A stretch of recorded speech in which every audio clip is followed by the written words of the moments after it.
Welcome back to 556 Media. We're outside today in the snow and a new topic. And today's topic is going to be ammunition. Stay tuned.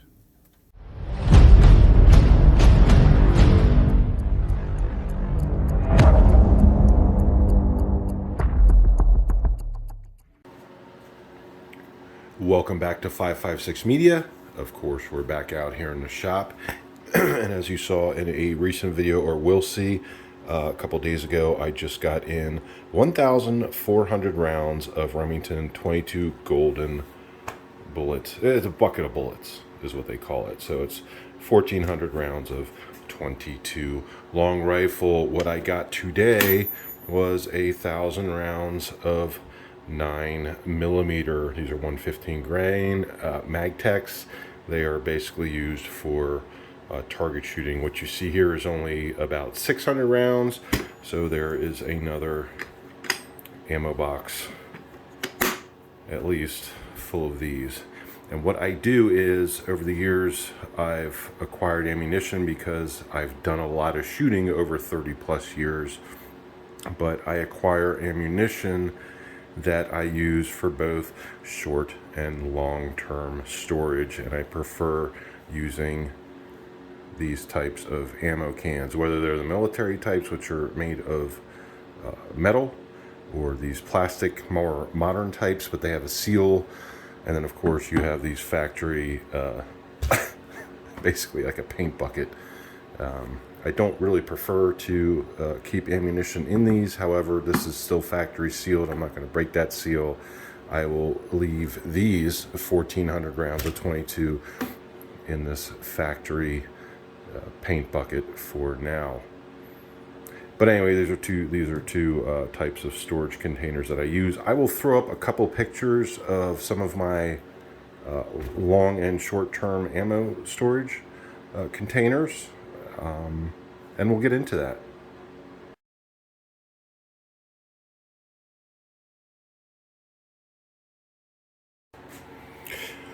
So as you saw in a quick couple of photos, those are a lot of my ammo cans. That is by no means all of the ammunition that I own and store. Those are just some in these ammo cans, whether they're military, USGI, or these aftermarket plastic ones.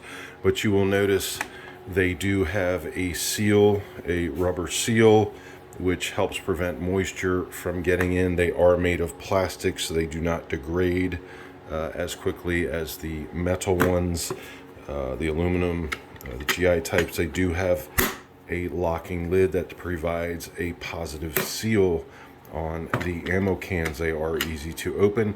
They are stackable, and as you can see, they are designed to be stacked on top of each other. Very handy. Highly recommended. And you can get these pretty much anywhere. Whether you go online, you can go to frickin' Harbor Freight, Walmart, all kinds of places to get these. These are the plastic ones. Like I said, they're good quality, and they will last a long time and properly protect your stored ammunition. All right, I just brought these three cans out as a quick reference for storage. All three of these are 9mm. This is a mixture. It's mostly target rounds, so used for training purposes, and there are some personal defense rounds in this. I'll show you. So each one of these ammo cans, and these are all the plastic, the modern plastic versions with the water repellent seals, the moisture repelling seals. So it's a combination of Fiocchi, Magtech, and then of course we have our Spear LEG2 9mm, which are personal defense rounds. These things are not cheap, and they are very effective. But as you can see, the bulk of these, each one of these ammo cases has about 600 to 700 rounds of 9mm each. These are just the three I brought out because they are heavy and I don't feel like carrying a bunch around. But about 600 to 700 rounds per ammo can. But as I said, this is the best way to safely and securely store your ammo. They lock down, they are sealed, they are weather resistant, they are made of the heavy duty plastic, and it's just good to have. And let's get into the type of ammo that you should be keeping. Let's get into your ammunition. What kind of ammunition are you buying and storing, and why? What type of firearms do you own? What calibers of firearms do you own? How many different calibers? How many different makes and models? But let's get down to the bottom line. When it comes to owning firearms and owning a large amount of ammunition, which I do both, I limit it. I limit my firearms to certain calibers, and I limit my ammunition to supply to the certain types of calibers of firearms that I own. It's common sense. Common sense. Remember that. All right, so one of the things you may be asking is, well, what kind of ammo do you store? Well, I store ammo for the firearms that I own, and I try to limit the calibers of the firearms that I own.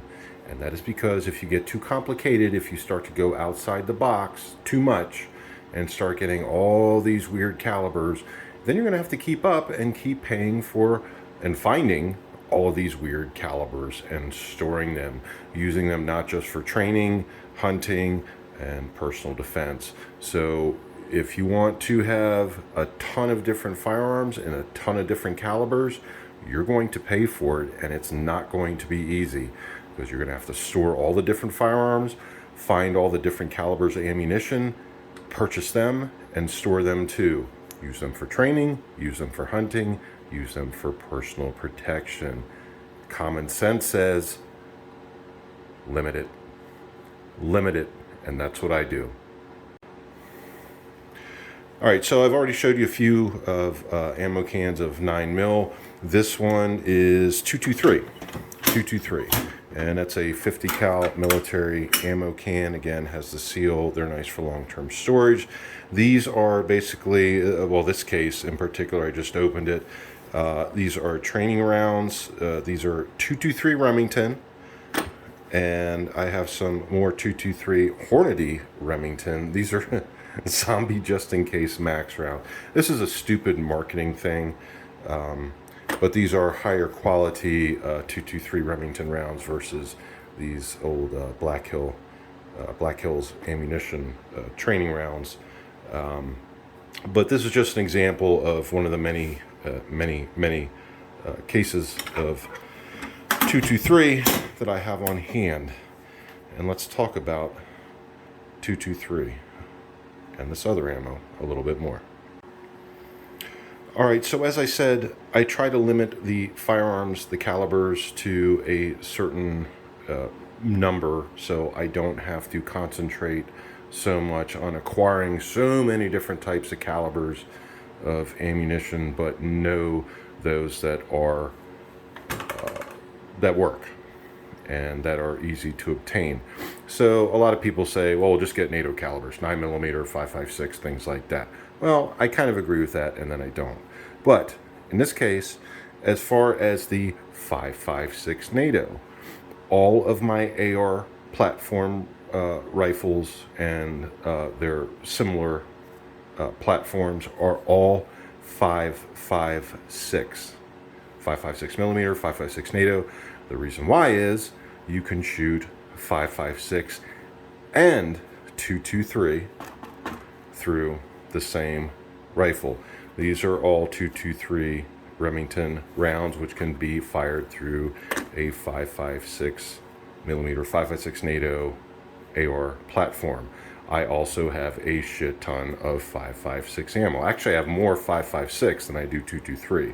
The reason why all of my rifles, my AR platform rifles, and other ones are chambered in 5.56 is so I can shoot both calibers through the same rifle and not have to worry about a mix-up.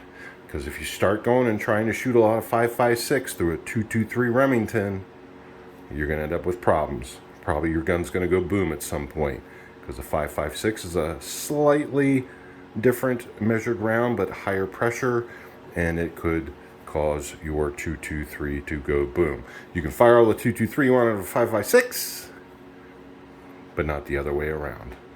Let's get into the 9mm. All right, so getting into the 9mm right here. This is pretty much Fiocchi. These are, I think they're 115 grain. Yeah, 115 grain, 1,200 feet per second. These are FMJs. I have a shit ton of them.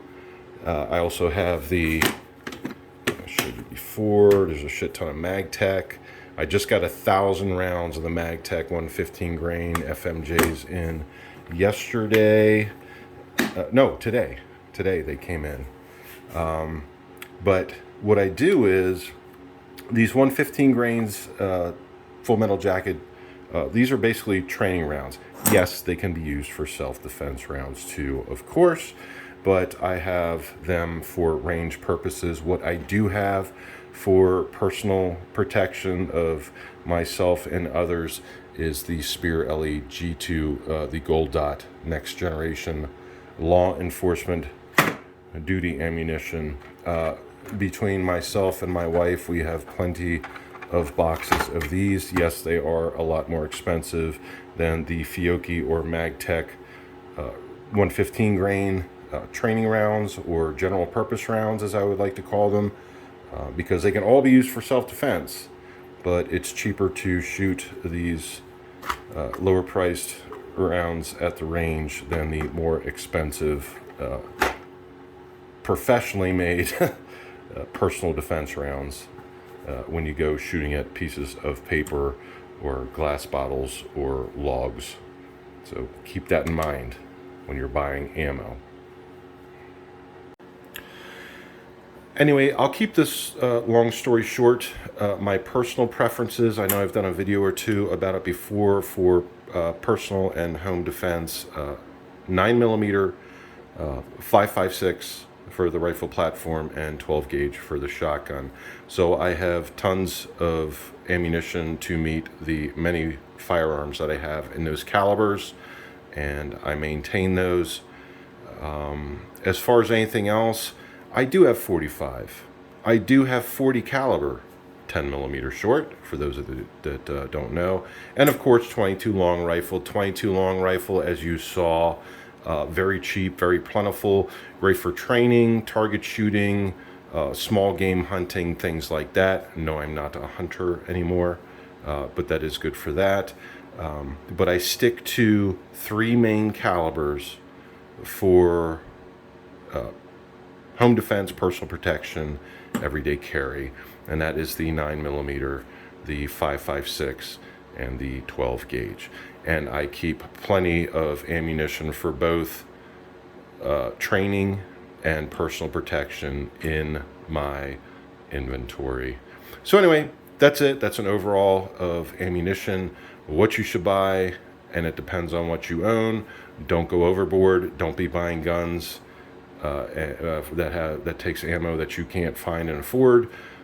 Stick to simple. Keep it simple, stupid. Remember that, the KISS principle. Keep it simple, stupid. Anyway, that's it for this video. Thanks for watching, liking, commenting, and subscribing, and I will see you on the next one.